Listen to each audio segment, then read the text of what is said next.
Bismillahirrahmanirrahim. Assalamualaikum warahmatullahi wabarakatuh. Saudara-saudara sekalian, kita bertemu kembali di mata kuliah pemulihan tanaman. Hari ini kita akan bicarakan materi yang kelima.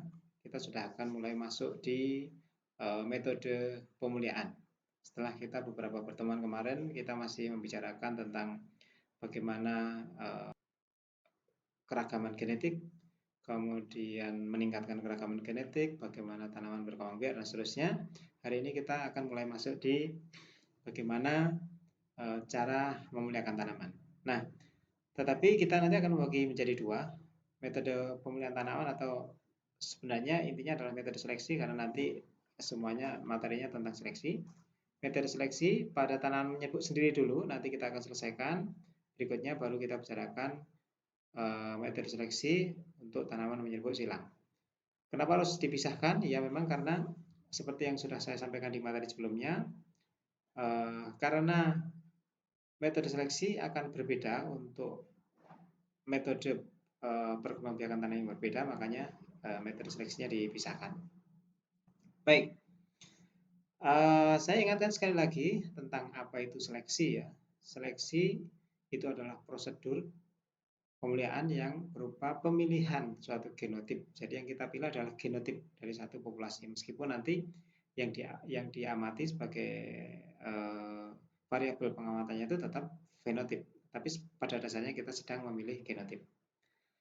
Atau dengan kata lain sebenarnya seleksi itu adalah sebuah metode untuk mempersempit variabilitas genetik dalam suatu populasi ya, untuk memperoleh genotip yang diinginkan.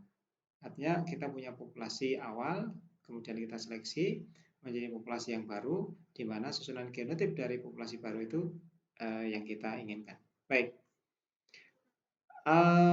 sehingga dengan demikian maka aktivitas seleksi itu akan sangat tergantung pada adanya keragaman genetik. Tanpa adanya keragaman genetik maka seleksi tidak bisa kita lakukan. Nah, ini juga saya singgung. Sumber-sumber keragaman genetik kita bisa menggunakan kultivar lokal, bisa menggunakan plasma nutfah, bisa menggunakan juga populasi hasil segregasi. Populasi hasil segregasi itu maksudnya adalah populasi hasil persilangan. Dan saya ingatkan kembali yaitu bahwa tujuan akhir dari pembentukan kualitas menyerbuk sendiri itu adalah kita ingin mendapatkan populasi atau individu yang bergenotip homozigot. Ya, homozigot. Kita ingat kembali dasar genetik dari tanaman menyerbuk sendiri yaitu bahwa keturunan dari individu yang menyerbuk sendiri itu akan homozigot dan dia akan mempertahankan homozigositasnya. Kemudian kalau di dalam populasi itu ada individu yang heterozigot, maka dari generasi ke generasi populasi tersebut akan mengarah ke populasi yang homozigot. Jadi dalam proses maupun dalam mempertahankan genetik setelah menjadi varietas nanti, begitulah dasar genetik dari tanaman menyerbuk sendiri. Baik, ini saya sampaikan dulu tentang overview dari semua materi yang akan kita bicarakan nanti di dalam pemulihan tanaman menyerbuk sendiri ya. Jadi nanti kita pecah menjadi dua metode pemulihan tanaman pada tanaman menyerbuk sendiri itu, yaitu yang A, yaitu seleksi untuk populasi campuran. Kemudian yang B, seleksi untuk populasi hasil hibridisasi. Nah, mungkin nanti kita akan bagi sesi kuliah kita di dua pembagian besar ini. Yang pertama adalah seleksi untuk populasi campuran, yang kedua nanti kita bicarakan seleksi untuk populasi hasil hibridisasi. Oke, kemudian yang seleksi untuk populasi campuran itu dibagi menjadi dua, nanti kita bicarakan dua metode seleksi, yaitu seleksi massa dan seleksi galur, atau juga sering disebut sebagai seleksi galur murni. Kemudian untuk yang seleksi populasi hasil hibridisasi ada 4 metode yang nanti kita bicarakan. Yang pertama adalah metode silsilah atau sering disebut sebagai metode pedigree. Kemudian yang kedua adalah metode curah atau metode Bob. Kemudian yang ketiga adalah metode single seed design atau SSD. Kemudian yang terakhir yang keempat adalah metode silang balik atau back cross. Baik, kita akan bicarakan satu persatu nanti. Kita mulai dari yang pertama, yaitu seleksi untuk populasi campuran. Oke. Yang pertama adalah seleksi massa. Seleksi massa itu bertujuan untuk pertama memurnikan varietas. Memurnikan varietas. Kenapa memurnikan varietas? Berarti varietasnya populasi itu tidak murni, gitu kan? Tetapi kenapa di situ sebutannya sudah varietas? Varietas itu kan pasti dulu sudah hasil pemeliharaan. Betul memang bahwa seleksi massa dengan tujuan ini memang memurnikan varietas dalam arti begini. Di suatu daerah, atau ada populasi yang sebenarnya dulunya dia adalah varietas menyerbuk sendiri yang sudah ditanam. Tetapi karena benih itu selalu ditanam dari generasi ke generasi, ya, maka tentu saja akan ada pengotoran dan pencampuran pada populasi itu dari genotip-genotip lain yang tidak kita kehendaki. Nah, seleksi ini nanti tujuannya adalah kita mau mengembalikan ke kondisi kemurnian yang semula. Itu yang pertama, tujuan yang pertama. Kemudian yang kedua, memang kita bertujuan untuk memperbaiki sifat dari varietas lokal. Jadi biasanya varietas lokal itu adalah varietas yang genotipnya masih campuran, ya. Kemudian kita mau seleksi dari varietas yang sudah ada itu, genotip-genotip lokal itu menjadi varietas unggul yang masih tetap merupakan campuran genotip tetapi lebih seragam dan keunggulannya seperti yang kita inginkan. Baik. Nah, ini saya mau menjelaskan tentang apa yang dimaksud sebagai populasi campuran, ya, populasi campuran. Yang dimaksud sebagai populasi campuran itu adalah populasi yang terdiri dari banyak genotip, ya. Karena ini adalah tanaman yang menyerbuk sendiri, maka genotipnya itu umumnya adalah homozigot yang biasanya sudah berkembang beberapa generasi atau banyak generasi. Itu saya berikan ilustrasi, ya. Ada sebuah populasi di sana yang terdiri dari banyak genotip.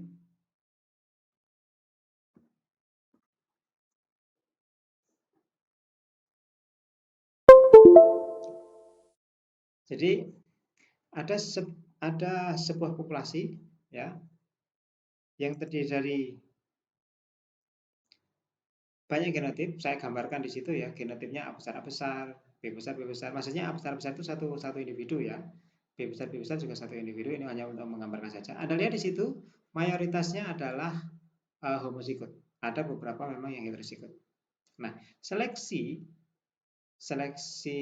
massa dalam hal ini nanti itu adalah pemilihan genotip ini, genotip yang kita kehendaki, ya, itu menjadi sebuah populasi baru yang tetap homozigot, tetapi tentu saja keragamannya akan lebih sempit dibandingkan dengan keragaman yang populasi awal. Dan genotip-genotip yang terpilih di sini adalah genotip-genotip yang memiliki sifat seperti yang kita inginkan.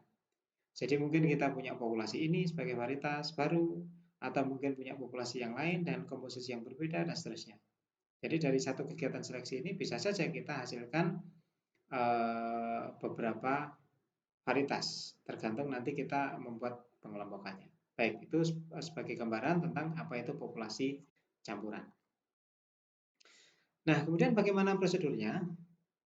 Prosedurnya yang pertama yaitu ketika kita sudah memiliki populasi dasar, ya, tentu saja populasi dasar terus kita tanam, kita kondisikan, ya.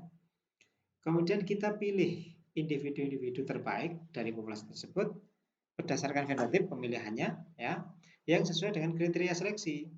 Kriteria seleksinya apa? Terserah kita, pemilihannya ke arah mana? Apakah hasilnya, apakah mutunya?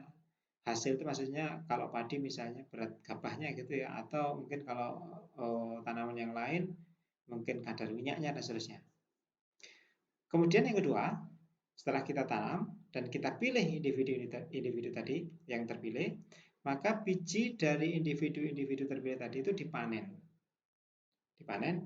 Kemudian ini kata kuncinya untuk seleksi massa, ya. Setelah dipanen dicampur. Jadi misalnya kita punya 100 individu, kemudian yang terpilih 10 individu, biji-biji dari 10 individu tadi dicampur. Campur saja.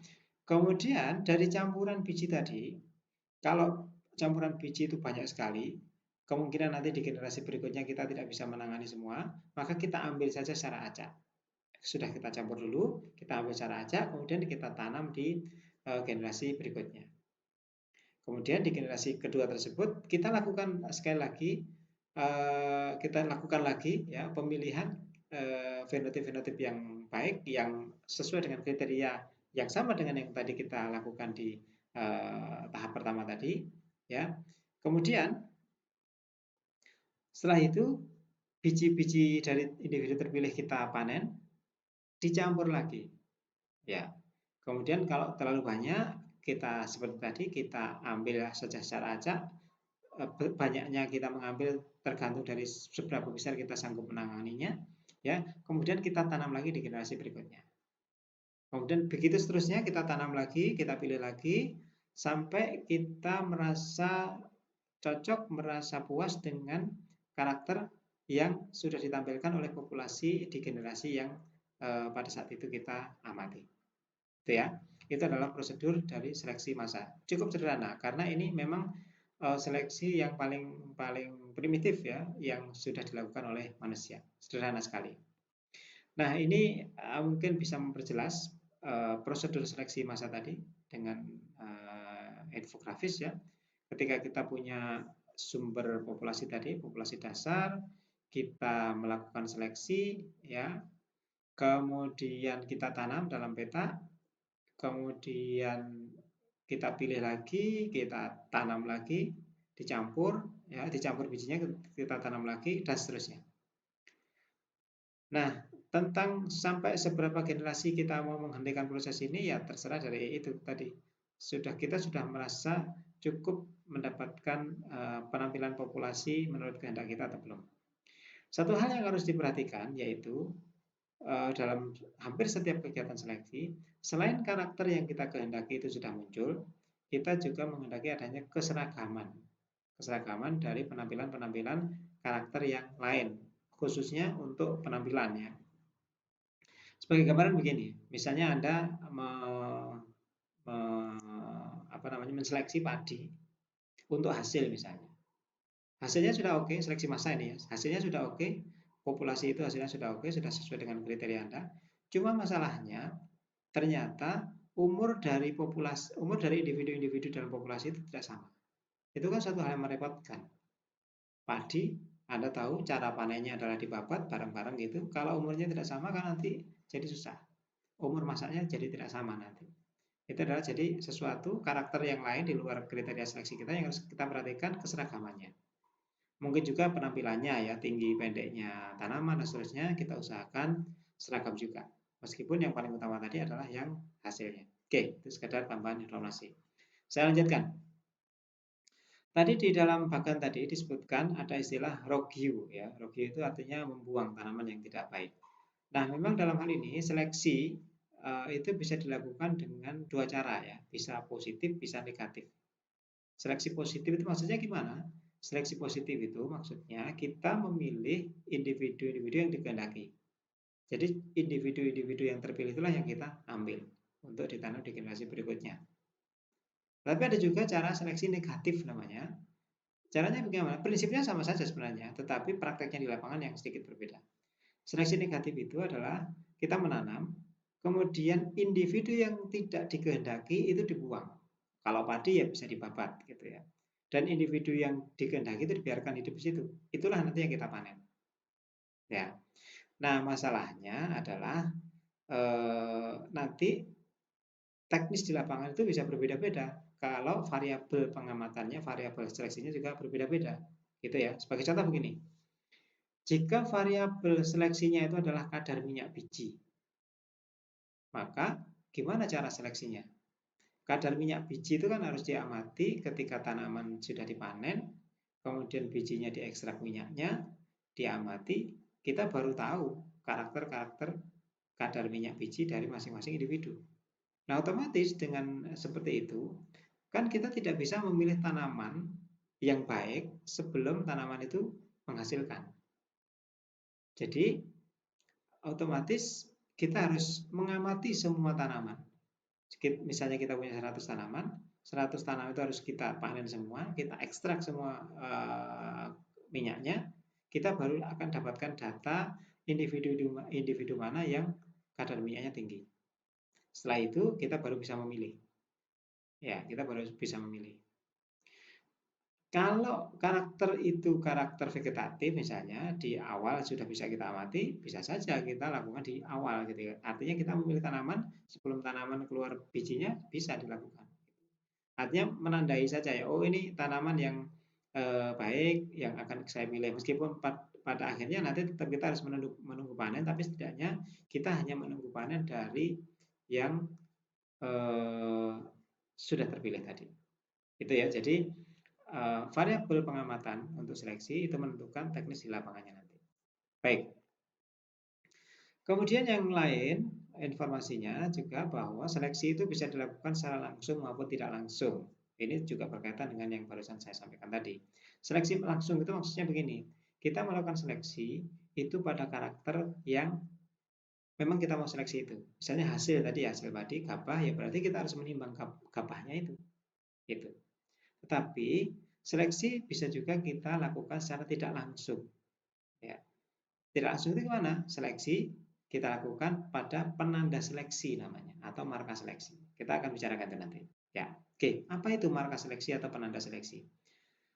Marka seleksi atau penanda seleksi itu adalah satu karakter selain karakter kriteria seleksi yang tadi mau kita amati itu, misalnya hasil tadi gitu ya. Jadi karakter di luar hasil tadi itu yang dapat digunakan untuk pendekatan seleksi tadi. Contohnya begini, misalnya jumlah trikoma itu rambut daun ya, pada komoditi tertentu misalnya kedelai katakanlah gitu, itu ternyata dapat digunakan sebagai penanda seleksi untuk sifat ketahanan hama. Gimana ceritanya? Jadi gini, ketika trikoma dari kedelai yang kita seleksi itu jumlahnya banyak, maka dia akan tahan terhadap hama. Kalau jumlahnya sedikit berarti dia tidak tahan. Oke, itu sebuah contoh saja, ya. Tidak berlaku umum ya, harus diteliti dulu gitu. Nah, kalau kita sudah punya penanda seleksi yang semacam itu, artinya ketika kita mau seleksi ketahanan terhadap hama, kita bisa menseleksinya bukan pada ketahanannya itu sendiri, misalnya pada bagaimana jumlah hama yang ada di situ, kemudian bagaimana tingkat keparahannya dan seterusnya, kita bisa seleksi lewat jumlah trikomanya tadi. Jadi sejak awal kita sudah bisa ambil sampel daun, kita hitung trikomanya, oh ini ternyata yang tahan, ini yang tidak. Itu namanya penanda atau marka seleksi.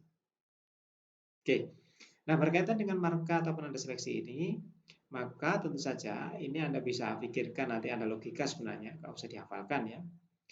Maka kriteria penanda seleksi yang baik itu yang bagaimana? Tentu saja yang memenuhi syarat itu ya, itu yang pertama yaitu penanda itu harus terpaut erat dengan sifat yang dikehendaki tadi. Jadi harus kita buktikan dulu bahwa tadi misalnya contoh tadi jumlah trikoma itu memang berkorelasi positif erat dengan ketahanan hama gitu ya. Itu harus dibuktikan dulu. Kalau enggak ada artinya nanti penanda nggak bisa digunakan. Kemudian yang kedua, sebisa mungkin penanda itu bisa diamati lebih awal. Nah kalau enggak kan sama saja gitu ya. Jadi misalnya tadi penanda untuk hasil, kita bisa diamati di fase vegetatif itu kan sesuatu yang menguntungkan. Bisa kita amati lebih awal. Kemudian yang jelas mudah dilakukan. Kalau kita punya marka yang terpaut erat, kemudian dapat diamati lebih awal, tapi sulit sekali dilakukan, ya tentu saja tidak akan baik juga. Itu ya, itu setidaknya 3 kriteria dari penanda-penanda seleksi yang baik. Oke, saya teruskan. Ya, tadi kita masih bicarakan tentang seleksi massa. Informasi yang tadi saya sampaikan itu meskipun saya bicarakan di dalam seleksi massa, tetapi itu nanti berlaku untuk seleksi-seleksi yang lain ya, langsung tidak langsung tadi, kemudian positif negatif tadi berlaku untuk seleksi-seleksi yang lain juga. Nah, dari seleksi massa tadi kita akan lihat, kita akan coba balik lagi ke gambar tadi ya. Anda lihat di situ hasil seleksinya itu masih akan berupa campuran genotip. Anda lihat di sini ada A besar-besar, C kecil-kecil, D kecil-kecil gitu ya. Ini masing-masing individu, jumlahnya tentu saja tidak hanya satu-satu begini ya, tapi ini saya hanya menggambarkan kelompok-kelompok genotipnya, masih akan berupa campuran genotip ini juga, campuran genotip. Nah, memang begitu karakteristiknya seleksi massa ya. Kita kembali ke sana. Jadi kenapa dikembangkan alasan dikembangkannya varietas yang bergalur banyak tadi, maksudnya banyak genotip tadi, genotip campuran.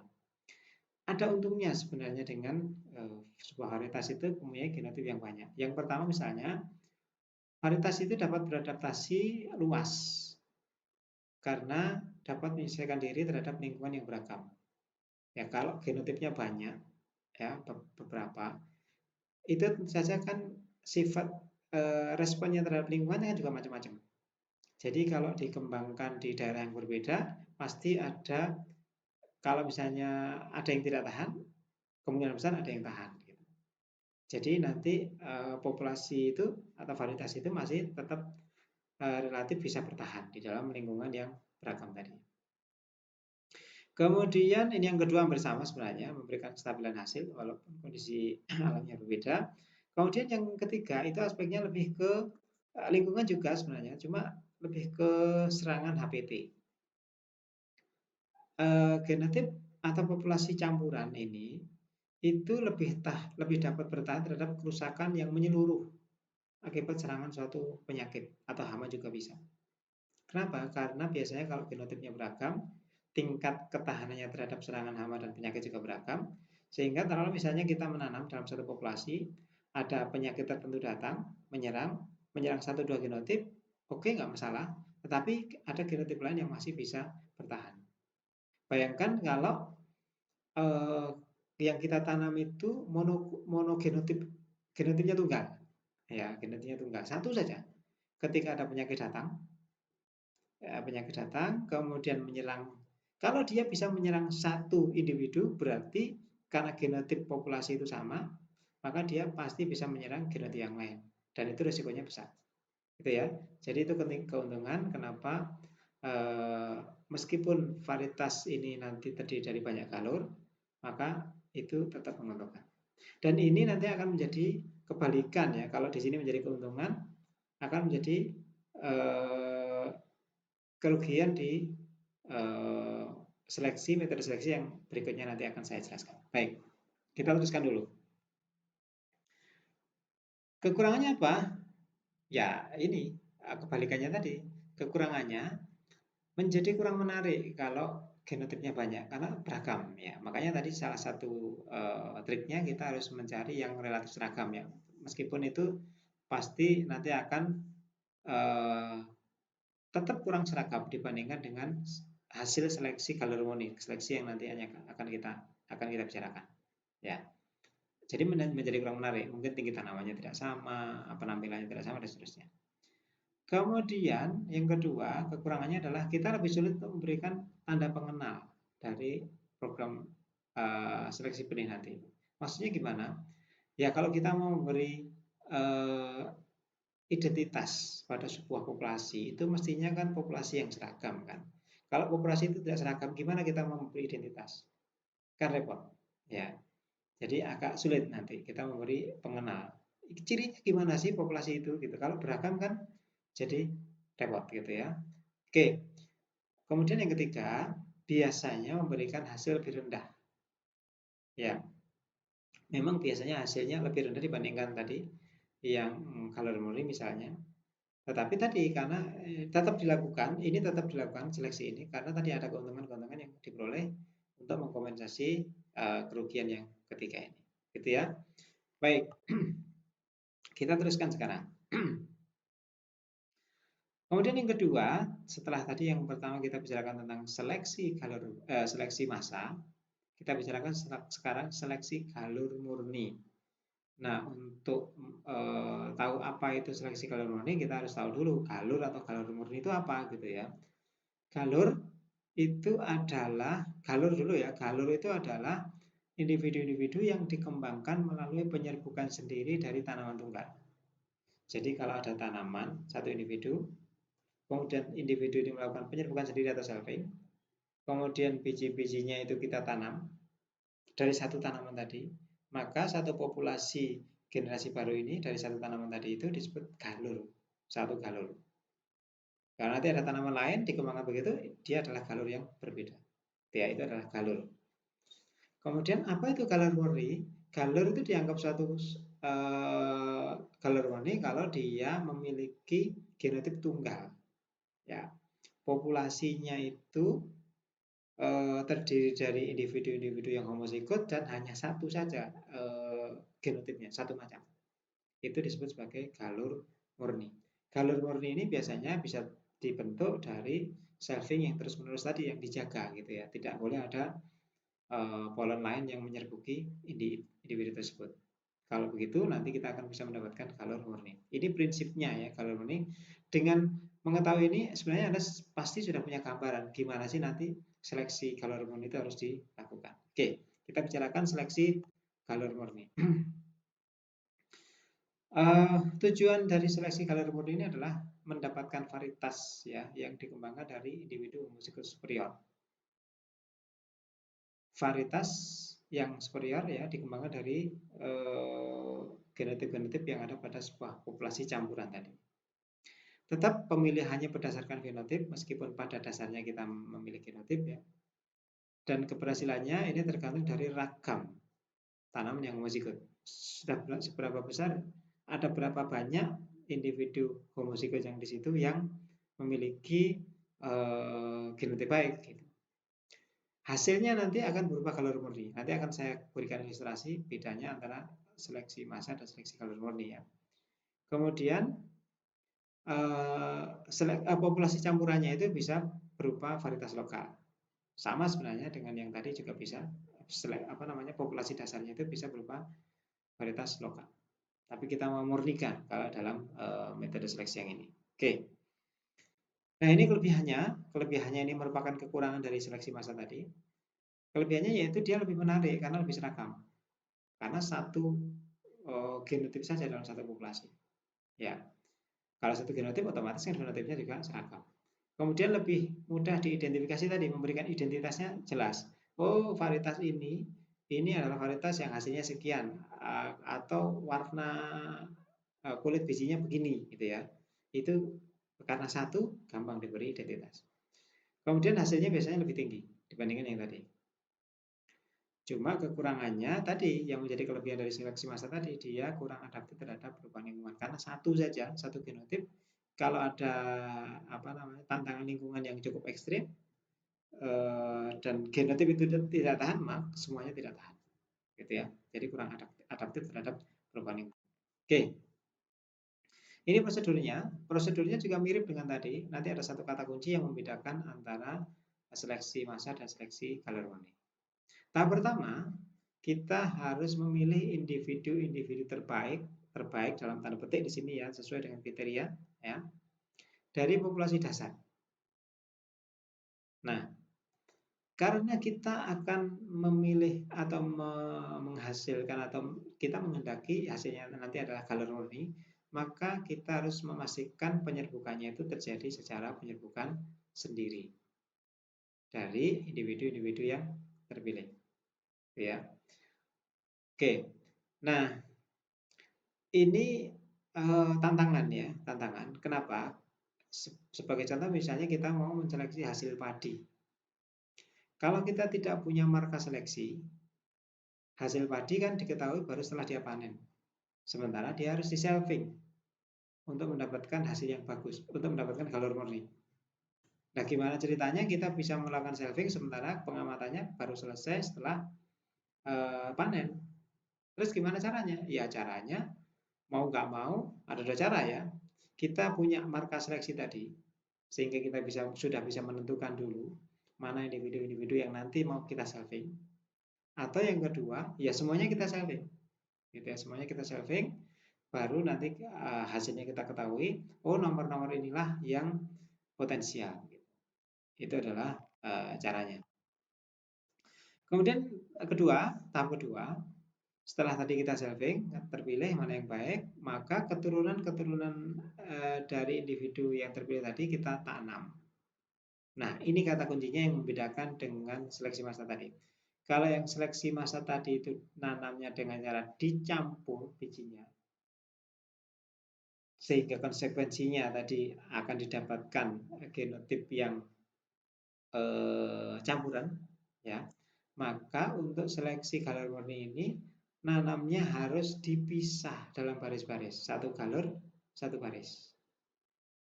Ya, kenapa? Ya nanti soalnya kita ingin mendapatkan galur murni, nggak boleh campur gitu ya.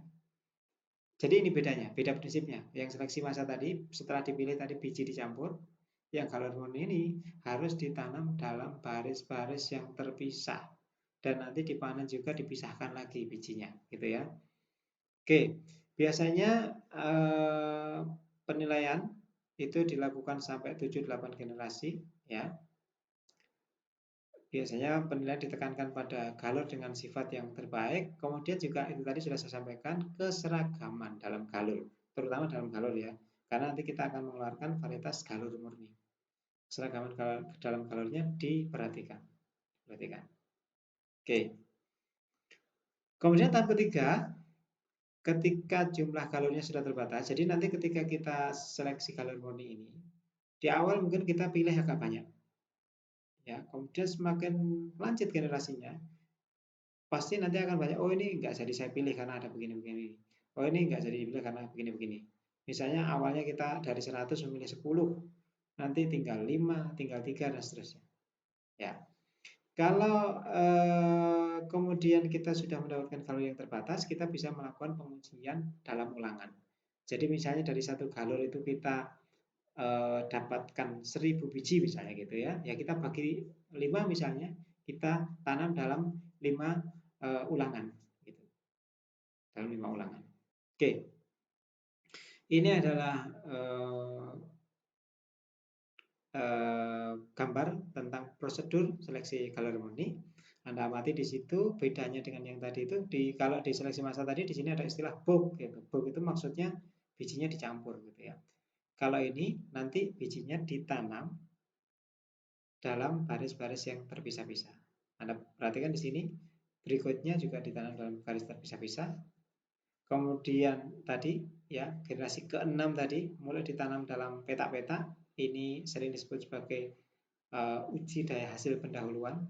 Kenapa harus dalam petak-petak? Ya karena kalau hasil tanaman itu kan biasanya dalam petak ya, dalam suatu luasan tertentu gitu ya. Kalau satu individu diamati kemudian dikonversi ke hektar misalnya, nanti biasnya akan terlalu besar. Oke. Kemudian di generasi 7 sampai 10 ini sudah bisa dilakukan uji daya hasil lanjutan, uji multilokasi dan seterusnya, baru nanti bisa dilepas sebagai varietas. Saya perlu informasikan sedikit di sini barangkali untuk agar Anda tidak bingung nanti memahami di sini. Kenapa di sini disebut year 1, year 2, year 3 dan seterusnya?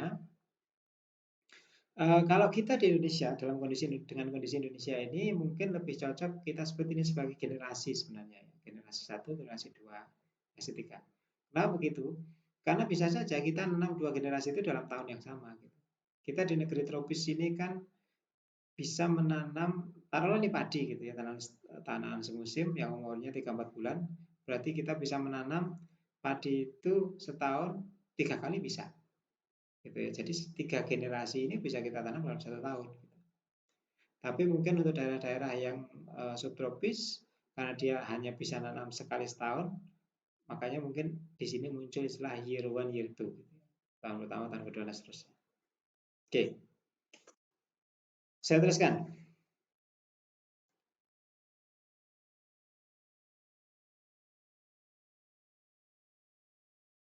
Oke, jadi itu tadi adalah, jadi saudara sekalian, itu adalah prosedur seleksi untuk tanaman yang menyerbuk sendiri. Saya ulang sedikit ya, saya berikan ulasan sedikit tadi bahwa untuk tanaman yang menyerbuk sendiri itu seleksinya bisa kita lakukan untuk populasi campuran, bisa kita lakukan pada populasi hasil segregasi atau hasil persilangan. Untuk yang populasi campuran bisa kita kerjakan dengan dua teknik, yaitu teknik seleksi massa dan seleksi galur murni. Dan terakhir tadi kita sudah bicarakan tentang seleksi galur murni.